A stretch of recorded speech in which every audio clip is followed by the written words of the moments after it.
What's the good word, y'all? It's your boy DKB here. So we have our annual Bryce Huff trade rumors going, right? We don't have a list or really any indication on what teams are shooting these calls out to Joe Douglas, but the reports indicate that Joe Douglas is refusing the trade offers. And I think this time, I think it occurred last year as well, but we're actually getting trade offers. Now, there's a couple ways to look at this, but to be honest, Joe Douglas may be changing the undrafted free agent game and kind of revolutionizing things, much like we've seen Bill Belichick and that front office do in terms of how they turned over players, drafting, acquiring, stashing, sending out for additional compensation. We may have found our own way to kind of utilize things. So obviously, for one, the benefit of undrafted free agents is you're getting them cheaper than even seventh round draft picks. They have a little bit of an advantage, right? I think it's a 3-year contract they get as opposed to the 4, potentially 5-year one that first rounders and anybody else that's drafted gets. Also, the undrafted free agents generally can go out there and negotiate their deal, whereas others can't. But for the most part, if it's not a whole high-profile player like a La'el Collins, for example, that just happens to completely drop, then you're looking at a guy that's making, essentially less than the bare minimum. If you can get a guy that can come out and perform as a quality player right out the gate, it's automatically a hit, right? Think Bam Knight for us, a guy that's been able to come out and put up a couple 100-yard games. Obviously, he goes to the Lions, for example. But with Bryce Huff, he's intriguing because he is absolutely, by the definition of whoever wants to argue the point, an elite pass rusher. It's situationally for him, and it's his best skill set by far. I mean, we tried every possible way not to put him on the field if it didn't seem like an obvious pass situation, but Bryce Huff is elite. We've talked about the numbers plenty of times before. Bryce Huff is a guy that has there's actually a few things I didn't know. So for one, he definitely had the fastest get off time within the last couple years. Last 5 years is I think what I actually seen in 0.67 seconds. And I want to say the average that I saw was 1.08 seconds. It might have been like 0.89 seconds, something like that. Either way, Bryce Huff is a significant deal quicker than the average lineman. Elite first step, which cannot be overstated enough. But he has a pressure rate of 21.3%, which was a record for next-gen stats. And I don't know how long they've been recording that, but the tape matches up with all of the statistical data that you would see when it comes to Bryce Huff. So what's the deal in terms of Joe Douglas keeping a gem like this? Obviously a very productive player, but when you look at this New York Jets defense, we have productive guys all over the place, especially on the defensive line, which is Robert Saleh, Jeff Ulbrich, and Aaron White-Cotton's bread and butter. You would imagine that you would go ahead and ship off a high-profile guy that's seeing a minimal amount of snaps and potentially get a very good haul in return.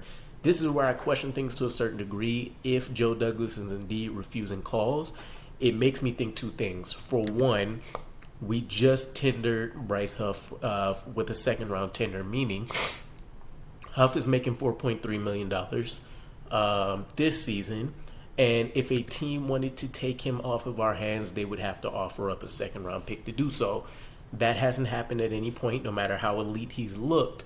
And so it makes me think that, at least as of right now, any trade offers that have been on the table have definitely been for less than that.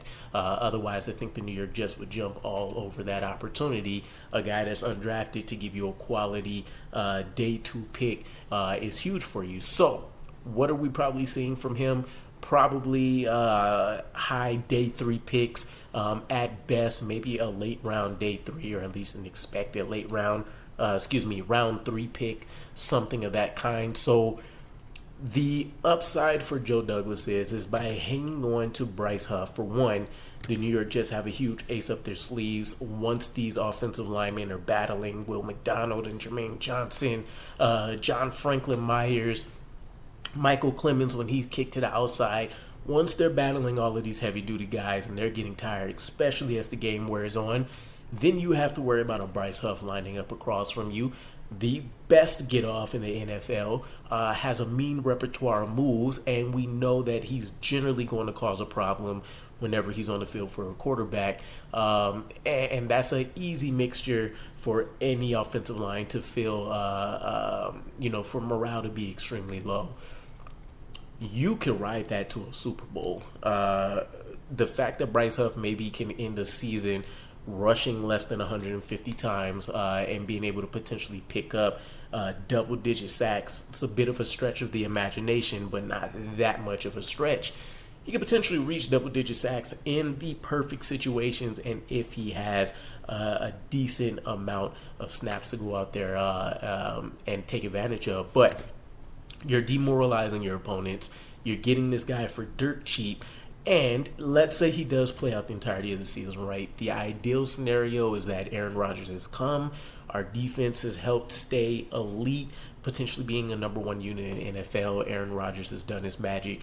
We win a Super Bowl. We ride off into the offseason as champs. And not only do you not have to pay Bryce Huff a premium for his services as an elite pass rusher, as one of those top 10 guys in the NFL, you let him go to another team and he's going to jump into that compensatory pick formula for the New York Jets, where instead of having to have settled for a day 3 pick or something like that, if he ends up getting that huge mega contract type deal, you're talking about potentially getting a 3rd round pick, which is the highest you can get in the compensatory pick formula for his services. So you've been able to maximize his entire first contract, flip him potentially for a day 2 pick, and then you don't have to worry about any of the negative backlash and things as well.